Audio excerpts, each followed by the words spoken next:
Ok, mesdames et messieurs, bonjour et bienvenue à votre émission Espace Impact. Espace Impact d'aujourd'hui, nous sommes avec un ministre provincial du gouvernement du Haut-Katanga, dirigé par son Excellence, Monsieur le gouverneur Jacques Yaboula Katwe. Le ministre s'appelle Jean-Louis Kalambanindou, qui est membre de l'UDPS. Je vais d'abord les saluer. Bonjour, Excellence. Bonjour, monsieur le journaliste. Vous êtes les bienvenus dans notre émission. Merci beaucoup. Avec lui, on va parler un peu de l'actualité, mais avant de commencer l'actualité, on va essayer un peu de connaître l'UDPS, où il est élu. Excellence, est-ce que vous êtes toujours de l'UDPS? Je suis et je demeure UDPS. Et j'ai un mandat UDPS. Qu'est-ce qui le prouve? Parce que je suis au gouvernement pour le compte de l'UDPS. Ce n'est pas seulement les mounières que vous avez portés qui vous fait de l'UDPS, puisque à l'UDPS, on dit que Jean-Louis, tout le monde en a gagné le sous-terre. IDPS Lubumbashi ba ibisinga ke Jean-Louis Kalamba azwa poste wana pona IDPS mais lelo Jean-Louis tuzo yoka yete akomi mingi masolo kaka ya defat. Est-ce que vous êtes réellement de l'IDPS? Ah ouais, Mikolo Jean-Louis akoma mingi masolo ya fachi. Loba ya fachi. Mikolo na koma mingi masolo ya fachi. Obosani IDPS okomika fachi. Te IDPS to bunde pour que tous au pouvoir. Oui. Tous au pouvoir avec fachi. Et lelo il faut tout commis sa fachi. Il faut tout tomber la fachi. Il faut tout soutenir fachi. Parce que ceux qui fachi étaient mystiques. Donc, nazana IDPS, nazali moi na IDPS, nakotika la peka moi na IDPS, mais les lots mingi tout le belana no fachi. Parce que c'est lui à travers qui l'IDPS a été couronné. C'est à travers fachi que les lots IDPS l'ont opposition de commune à pouvoir. Il faut donc mingi tout le belakapé. Ok, tolo bila fachi mingi mais oyeba ke fachi azana famille na ye po fachi akoma mokonzi fallait IDPS ezala. Maintenant yo lelo balobi ki Jean-Louis a se retrouvé na gouvernement akomi mingi kasi makiabula ba sentir yo mingi kana kiabula mais IDPS na mutu na yo ezala kalisusu te. Babi ke Jean-Louis arzo la ngalisusu IDPS te on dirait akomo sala pour na perdre. Bon, ça c'est un langage de faible. Oui. Un langage de faible. Ngana tindami et pas ya IDPS na gouvernement ya Kiabula. Na tindami na gouvernement ya IDPS te.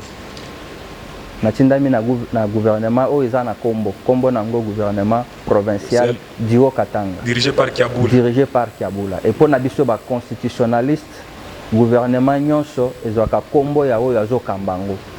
O ya biso kombo na ngo gouvernement Kiabula. National kombo na ngo gouvernement Ilunkamba. Oui. Neti oyo ya Sphinx paix à son âme. Quand il était aussi Premier ministre, Tshisekedi.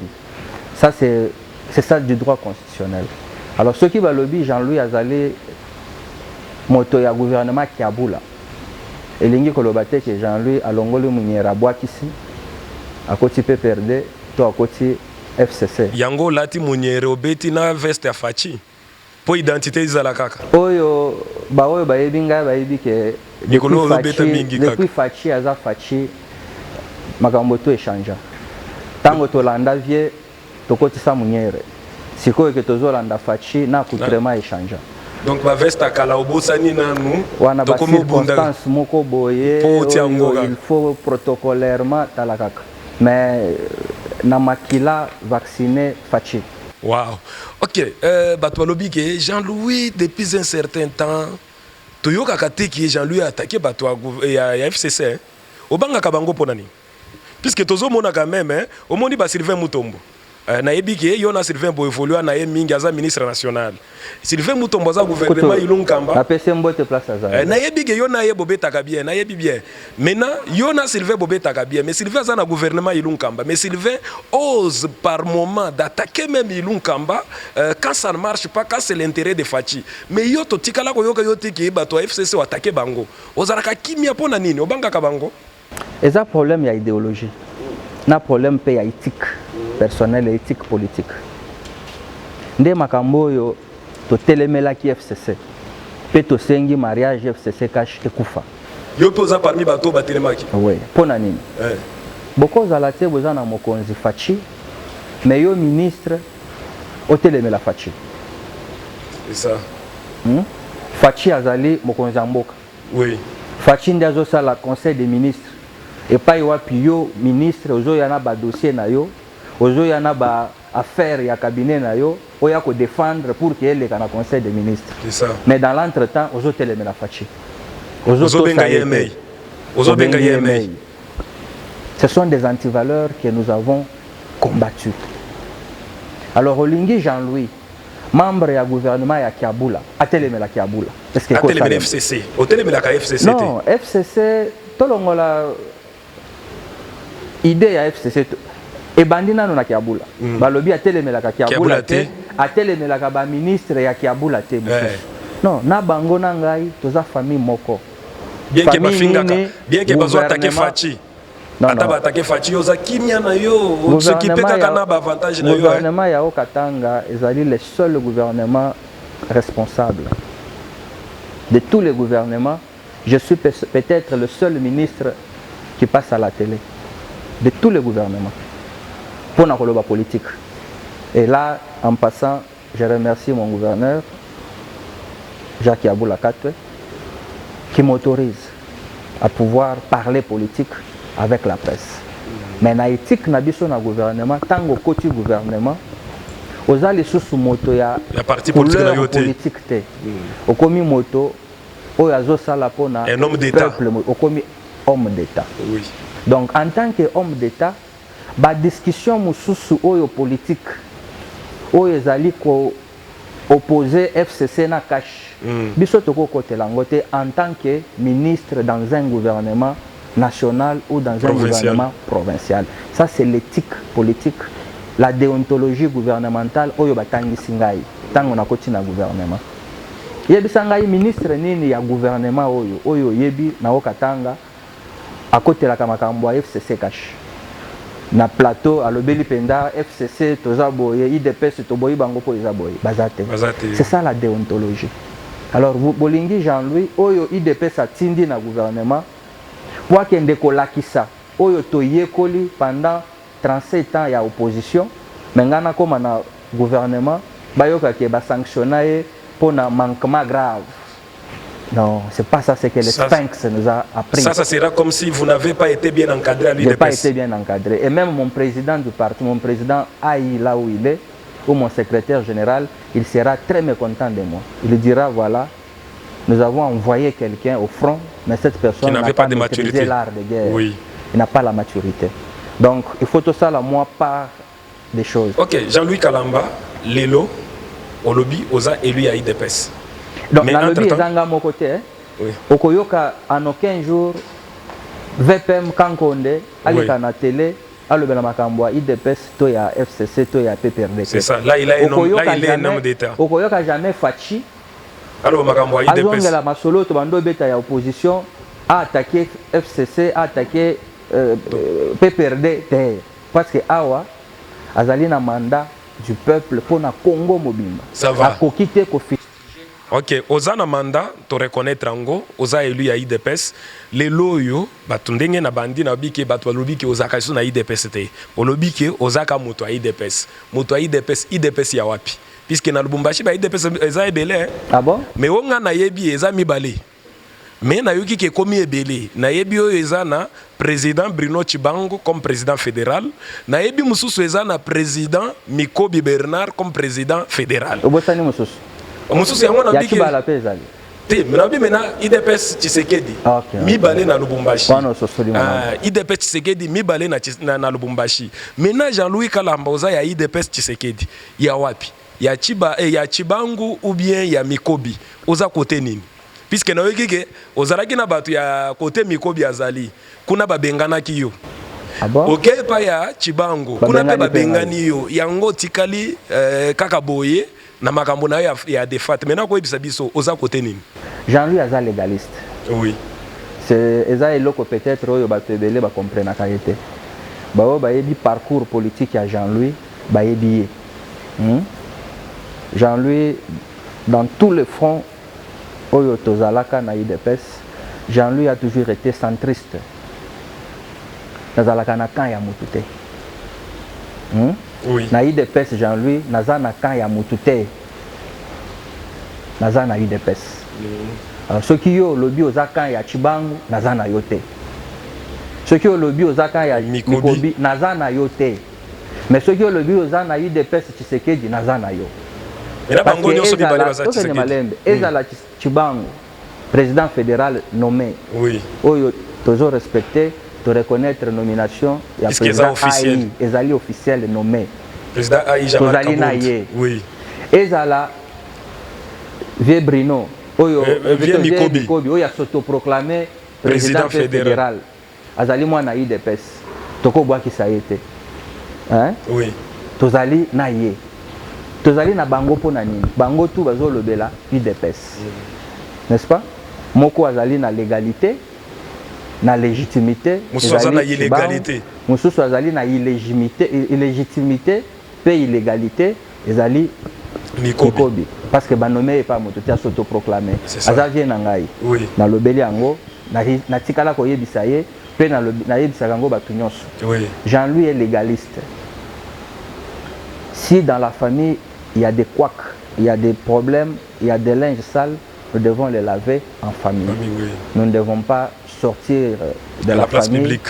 Sur la place publique pour aller faire ce que nous devons faire. Nous ne devons pas non plus nous rebeller ou nous révolter contre nos parents, contre la hiérarchie du parti, avec le président AI, le secrétaire général et tous les nationaux. Ça, je condamne. Oui. Et je condamnerai toujours. Mais ce n'est pas pour autant que pour Mikobi Asali Fédération Naye, ce qui n'a pas été fait. Ce qui s'est passé, ça n'a pas commencé aujourd'hui. Des divisions à l'IDPS. C'est ce que les pères à Tikango. Conflit à Mikobi Nachibango. Président Félix et président Tshisekedi Atikango. Président Félix Akutiango. Et Jean-Louis est connu dans cette fédération de Lubumbashi comme le pacificateur.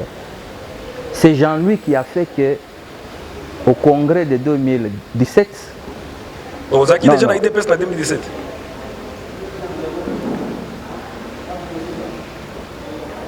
Na kolakisio ba image na aner okomona photo ya Jean-Louis azokita avion na 2011 na campagne ya 2011. Oui, tango le Sphinx ayaki na Lubumbashi. Tango Sphinx ayaki na Lubumbashi. Yo pozalaki. Ngai nazokita na avion ya Sphinx. Bato tout oyo baza sikoyo ya na fédération. Na se avion. Ngai babengi ngai na matin avion. Nakie komemela bango ba fiche d'adhésion na ba carte. Mais bateau bazoloba que Jean-Louis aza combattant il y a 100 jours, bamsou balobi sont des moutons, bamsou balobi te aza ya union sacrée. Non, c'est normal. C'est-à-dire il y a côté na 100 jours, c'est normal que moto ya 100 jours, aza pe ya 100 jours. Ah. Donc ba carte oyo memela secrétaire général na biso honoraire Jacquemain Chabani ba problème. Moto amema ba carte wana na Lubumbashi. Moto amema ngo na fédération. Mbongo Jacquemain Chabani alia. Il y a $300,000 pour atikala kozala condamné était tomema mais perdra poste na ya secrétaire général. Non, eza ko perdre poste. C'était un mandat. Parti et memaye na justice à se défendre, il est indemne, il est lavé de tout soupçon. Yango azongela lisusu na parti na ba responsabilité. C'est ça UDPS. Donc ba carte wana kendo tuna ba fédéraux nyonso na ba oyo bazolo ba combattant 100 jours nani amemela bango ba carte wana awa na fédération ya Lubumbashi na 2011 ezali ngai Jean-Louis ba pesinga ngo na avion na kitinango na kenango na kije ya honorable Fabien Mutombo awa na Lumumba na Lumumba avant kende Kambofu wana azali vice président ya président Tabu na memi yango epa na ye alobi te kende nango na parti basala consignation ba compter yango otika yango kuna na kie na parti na kuti premier vice-président Jean-Louis Mukengi de moto a réceptionné yango wana réceptionné na maboko nani ya combattant to ya combattant wana grave makamwa ide pas compliqué c'est ceux qui combattant au commis combattant au outil parti oyo zalaki okoti na IDPS na 100 jours to na saute mouton. Comment on a dit que les gens sont coutus à payer à sauter mouton? Union sacrée bazali. Oui. Toi qui es de Moussegate. Na bitumba o bisoto bunda na 2011. Na élection ou bien na campagne. Oui. Ba combattant ebele. Oyo bazwaka bambeba na marche ou bien na manifestation na biso wana parmi lesquels nakotanga quelques parce que baloba yango epai ya bato yango nakorepete baoyo baloba te nakotanga bango te tuna Kadi Machoni président ya biso ya parlement debout tuna Papi Chinemu tuna bango ke tango bakata bino ba machete na Kenya o batumba mutuka koko mulongo we wana nazalaki mokolo wana nazalaki kasi tuna bango ke ba nazalaki en tant que journaliste tuna bango ke ba nasala reportage mokolo wana ba nyonso bazokama bazwa basoin wapi na hôpital na ngai ba mama bango epa ya président Mukenge Jean-Louis vice-président ayama bango mais bafuta yo mbongo po soigner bango te na lobi na hôpital na ngai ya ba soigner te j'ai fait un hôpital de fortune et de circonstances parce que en tant que opposant to boyaka to kotisa bango na ba hôpitaux place bango oui c'est ça donc la guest house na ngai na créer sur place hôpital aménager place moko boye bazwa ba soin lelo baza bien kendo tuna bango bakoyebisa pe ba oyo bazoyoka o bayeba masolo yango te bayeba keza boye et wana Jean-Louis aza candidat na 2011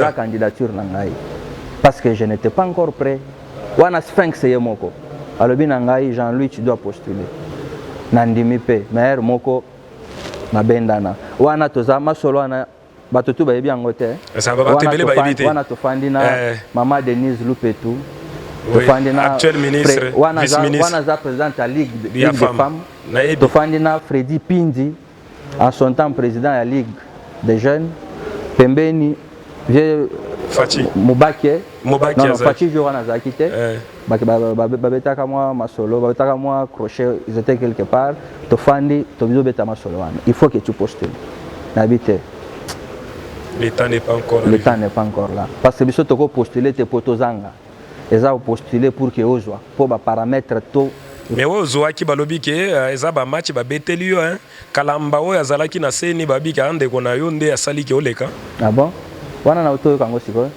azande kona yo te kalamba seni poko mona nga kalamba yepe kalamba combattant nini candidat nini asala campagne pona Fachi netingai azate ngana chaba panneau ya Fachi partout centre ville mobimba tina zamba tellement est débordé ezalaki ebele wana kalamba pesa nga mbongo na ba panneau te wana ngai tellement ezalaka ebele mususu ekenda ti muchacha di lolo ba Fachi ba photo na nga campagne pour que bato bamona ka numéro 20 Fachi donc toza ba combattant ya lelo TP pour que toleka ezata mutu moko te ako telemisaka mwa musapina ya loba ngana edaye boye te la campagne a été battue normalement batutu bamoni soki ozalaka période wana koto ozana ba image boyebi ke parmi ba candidat ti na ba candidat ya IDPS mususu bayemba banzembo na ngana campagne tukunabo yo kango te tukunabo ça va excellence nalingi to changer masolo to kota a defat ndengo lobi ke ba affiche les kaki ebele to moni yango ti lelo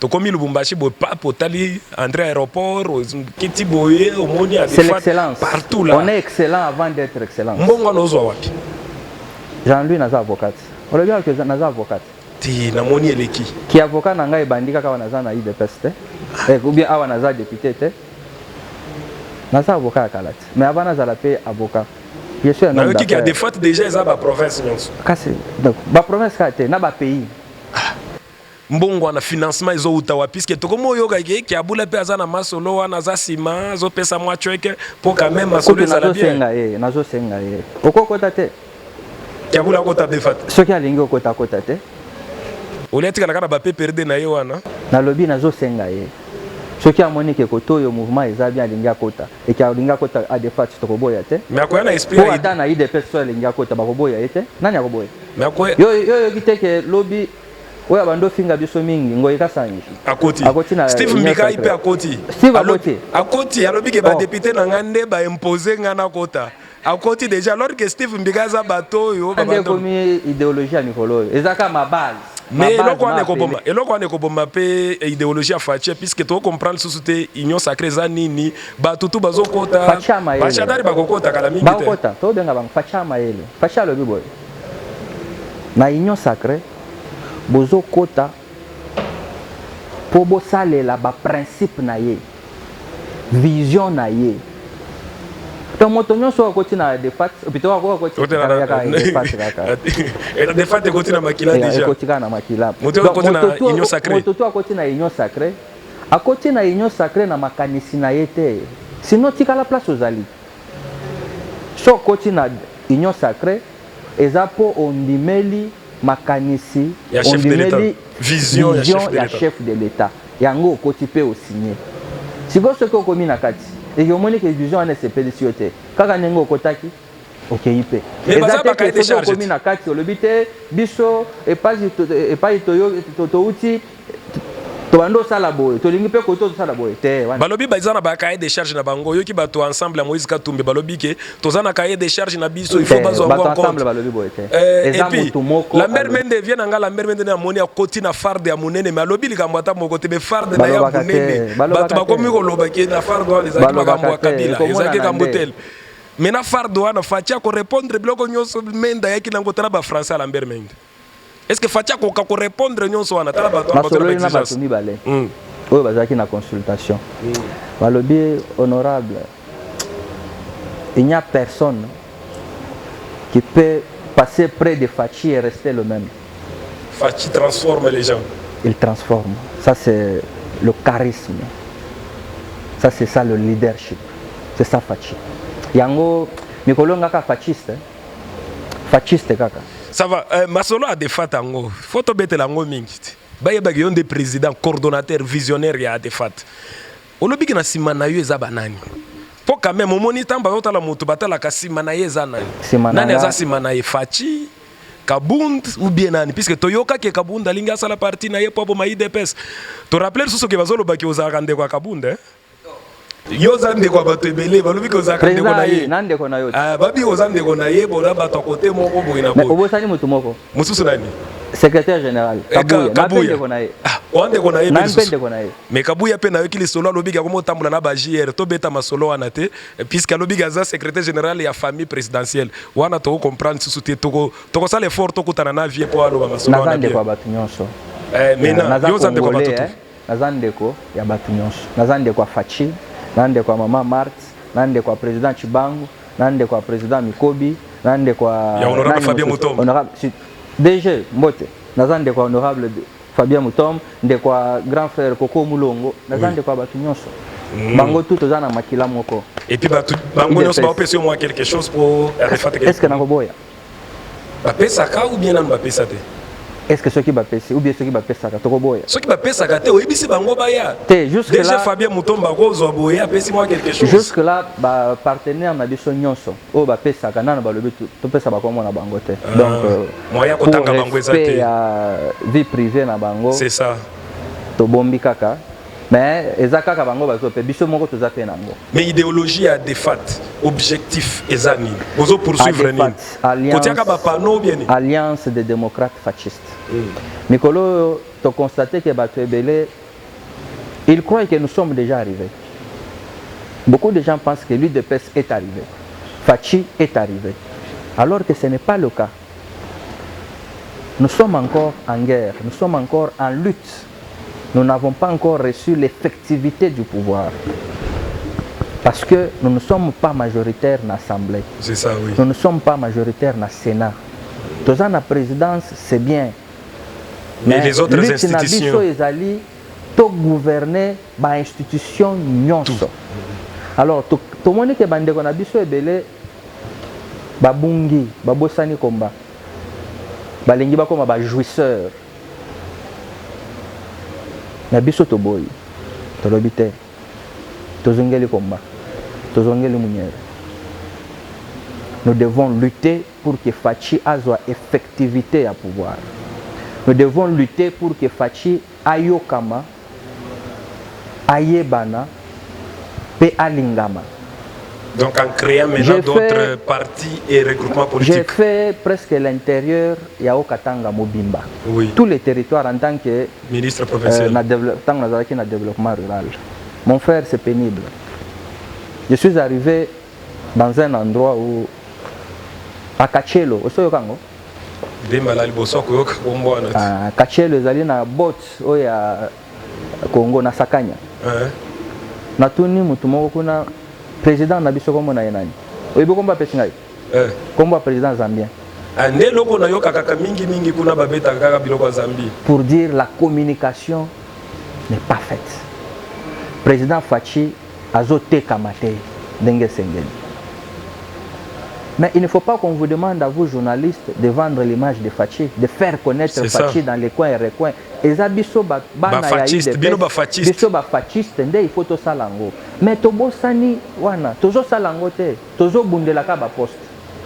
Yango ngai na ba camarade mususu to sangani to pesi vision mususu na lutte na biso to lobi au lieu to bunda lisusu netikala awa toza na pouvoir lutte changer. To bunda siko na ba arme conventionnelle. Arme à liboso, c'est la communication. Oui. Nous voulons faire connaître Fachi partout. Nous voulons faire connaître les actions de Fachi partout. Nous voulons faire connaître les programmes de gouvernance de Fachi partout. Nous voulons vendre l'image de Fachi.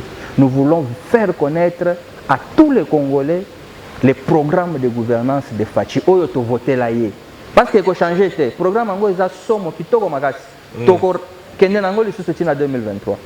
Mais il faut battre tout baye bango parce que Fachi a été voté sur base de ces programmes. Oui. Et il sera jugé en 2023 pour un deuxième mandat par rapport à Oyo Asali sur ces programmes. C'est ça nous ce que nous sommes donnés comme cheval de bataille. Donc tolongo na biso ba polémique oh nani aza ya IDPS nani aza ya boyebote biso tolongo. Maintenant les kamususo bazoloba à des fat nous sommes la boutique qui a un produit très cher à vendre. Produit ango Fachi. Wow. Un produit de marque de haute gamme. Alors tolingi to koma nango na Kachelo, to koma nango na Cubo, to koma nango na Malemba Nkulu, to koma nango na Mweka, partout bato baye ba Fachi. Dans les fins fonds du Congo. Pour que en 2023 Fachi a 60% na premier tour. Ça va. Maintenant 2023 ngo bolingi ke Fachi azwa ba député belé. Maintenant bozo zwa ka bato IDPS. Ba militant ba combattant IDPS nde ba oyo bino bozo créer ba o bazo créer mouvement wana ba question malamu bozo ka ba combattant nde bazo ya olie bonuka bo depuis ta pe perdre bo depuis ba parti mususu me boke ka ko depuis parti na bino et pas na biso na défaite hein? Oui yango il faut bato ba ye balelo a défaite zanini a défaite ezali structure d'appui à IDPS a défaite ezali mouvement associatif. Il y a eu des pestes. À des fois, des alliés Asbel, avec une personnalité juridique qui a pour mission de soutenir les actions du chef de l'État et de vulgariser son programme de gouvernance. Donc, Adefat n'a rien à faire avec l'UDPS. Adefat n'a rien à faire avec l'UDPS. Même les membres de Adefat, ils ne sont pas des combattants de l'UDPS. Par rapport à ce que nous avons discuté avec les autorités du parti, Bishonde bato aliboso, to betela sete, que bato yo bazo sala ba regroupement politique na bango, baya ko puiser na IDPS. Bishonde bato aliboso. Parce que comment mi pas na biso, na ba charte na biso. Pour que au comme cadre ya de fait, condition aliboso, cause la cadre ya IDPS. Parce que nous ne pouvons pas aller prêcher les convertis. Bato IDPS ils sont déjà convertis. Convertis na fascisme. Toneme la fachikala. Yango to votaye na congrès na biso pour que azala président ya parti pe candidat na biso na présidentiel. To lekisi net président ya république. Est-ce que toko mi prêcher le sous biso? Donc à des fates là pour aller vers les brebis égarées. Ba oyo ba yebi fachite. Baoyo balingi fachite baoyo bamone na kafachi na musika bakomo yoka ye bakomo yoka elengi ya masolo fachi azobeta mais bato tu wana toko kimisa bango te il faut tout encadrer bango à des faits devient cette structure qui encadre bato tu oyo balingi fachi bato tu oyo balingi kosala na fachi bato tu oyo balingi Fachi akamba mboka malamu apesa bango état de droit oyo les pères abundela. Baoyo nyonso balingi le peuple d'abord oyo le père tangisa biso théoriquement et à la pratique. Mais bato tout wana bazaka bato a IDPS te to balingi ka kokota na IDPS te. Qu'est-ce qu'on va faire de ces personnes? Baza ebele bazo uta FCC, bazo uta Lamuka, bazo uta ba parti mususu, bazo uta ba société civile, balingi fachi tout ça na bango nini. ADEFAT est créé pour les encadrer en tant que ASBEL. Mais à partir du mois prochain, ma solo est changé. Ils ont commandé. Tout comme un règlement politique. Ah, déjà, mi candidat Bimanyos. PPL. PPL.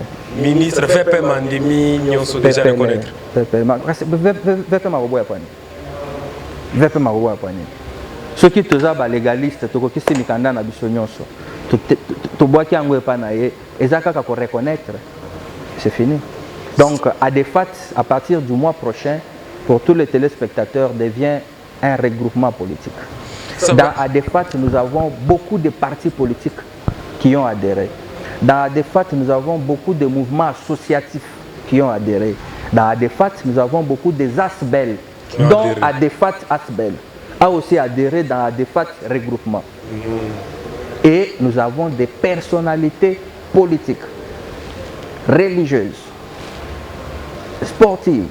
La personnalité nous soit bandimelipe kokamba fachi non pas en tant qu'ASBEL mais en tant qu'acteur politique. To sangisi bango to sali ADEFAT regroupement politique. Excellence, na lingna si sana mutuna moko. Et wana ADEFAT regroupement politique nazo katayote. Oui. Et co-aligner ba candidat à toutes les élections et à tous les niveaux sauf le niveau présidentiel. Donc ADEFAT ekozala ba députés nango provinciaux, ba députés nationaux, ba sénateurs, ba gouverneurs, ba maire de ville, ba bourgmestre, ba conseillers municipaux, urbains, tout to co-aligner bango. Et ADEFAT va être en 2023 la première formation politique, la première force politique de la RDC. Pour Tokosala, plus de 150 députés. Wow. Tout est mis en place. L'idéologie est là, la volonté est là, le savoir-faire est là pour qu'ADEFAT soit une grande force. Tosali Angoponanini, Toboyi Lobiko, Fachi, Alukali Susu, député, Fachi, pour qu'il a nommé Premier ministre, il faut ayo Kanana Moutou Pagalato. Oh, le président et l'Assemblée a comme Lubandenge Mabunda Banda ko attaquer. Il y a 2023. Mabunda Banda ko attaquer en direct. Haute trahison. ADEFAT Bissomoko Tokopesa Fachi 150 députés. Wande ko sala bien. Wande ko sala bien pombo webi mate. 100. Na oyo 150 na biso. To salide 150.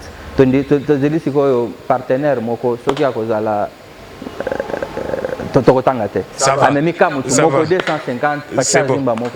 majorité. Ok, merci. Excellence, Nalingnasi Sanamutuna Moko, Magambo ya Union Sacrée. Naibandeli tango chef de l'État bandaki consultation. Toyoki moi bruit que yo zalaki contre consultation. Maintenant lelo okomi oloba que Union Sacrée en tout cas c'est ça l'idéal. Ozoloba pour flatter chef de l'État ou bien zanini. Et naibandeli wana tango bandaki déjà ozalaki sûreté ezaki nino banda omona ki oko perdre poste na yo na gouvernement provincial. On va répondre répète aussi cette émission. Jean-Louis est un élu. Est-ce que vous avez député à l'équipe ministre? Oui, le ministre a un bon ébélé ou les députés. Non, il faut. Salaire ti na ba avantage au besoin ba ministre ça ébélé. Fachi a tindi biso na gouvernement pour te tokendo zambongo te. Et ça pour tout ça de la peuple. Donc toza ba ministre oyo tozo vivre na salaire na biso. Est-il? Tokota ki ministre pour que ba côté ekotate toza ba ministre la boete. Yango to sali 2 ans na gouvernement ya Jacques Yabula en 15 jours koyoka ke ba sanctionna biso pour kanyaka ekota boye pour te détourner boye. Non, nous avons fait respecter Fachi, nous avons fait l'honneur de l'UDPS dans les gouvernements là où nous sommes. Nous savons vivre avec les moyens des bords. Nous savons vivre avec notre salaire ou nos émoluments. Donc Jean-Louis n'a jamais été contre les consultations du chef de l'État. Jean-Louis a écrit pour être consulté avec ADEFAT. Mais nous avons regretté une chose. Quand il fallait que ADEFAT soit consulté, on a mélangé ADEFAT avec d'autres associations ou avec d'autres mouvements associatifs, il y a UDPS. C'est la chose que nous avons déplorée. Et nous n'avons pas participé aux consultations à cause de ça. Nous ne sommes pas un mouvement associatif de l'UDPS. Nous ne sommes pas un mouvement créé ou une structure d'appui à UDPS. Nous sommes une structure d'appui à Fachi. Toujours appuyé Fachi. Ça, c'est un problème protocolaire. Hein? Protocolaire. Les chefs de l'État n'est pas impliqué dans ça. Ça, c'est les protocoles. Même pas le parti, même pas quoi. C'est les protocoles. C'est le protocole de la présidence. C'est par rapport à ça que nous avons dit, nous refusons de participer aux consultations. Nalo Oyo Ezali a bisoté. Le dernier jour, le chef de l'État devait recevoir son parti, l'UDPS, avec tous les mouvements associatifs. Il y a UDPS. Il y a NGT Bazalaki, Mancha Bazalaki, Force du Progrès Bazalaki, Mouvement Nabiso Nyoswana Bazalaki. Mais biso tozali mouvement associatif ya UDPS. Yango tokoka kite ko usurper droit au Ezali a bisoté. Ça a été mal interprété par beaucoup de gens. Donc Azali contre consultation Yango Bayete. Ezali une erreur protocolaire. Et après, nous avons vu le protocole d'État, on nous a compris. On nous a demandé de ne pas nous en faire. Une autre occasion viendra pour que tout le monde ait un chef de l'État. Mais tout le monde n'a qu'un chef de l'État.